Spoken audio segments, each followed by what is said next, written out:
nagayaan dhuftaati nageetti.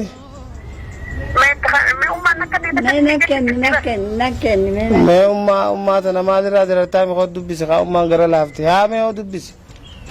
Yaa ummaayye. Mee narraan aalinii rabbi nu haa tolchu. Rabbi nu haa galchee akkuma inni nyaate nu haa godhuuf ijoolleedha. Muqaddama isaa nu haa agarsiisu. Du'aa magoonaa fi ni haa rabuufadhu yaa dhatiyya. Rabbummaan waliin nu haa qabuuf yaa ayyo. Nagaa waliin nu haa fidu yaa dhatiyya. Ayaan booyu bargara kanaatu nama rifataa nama dadhabaa. Lakki narraan booyin. Siidee biyya namaa dhaqeen booyin.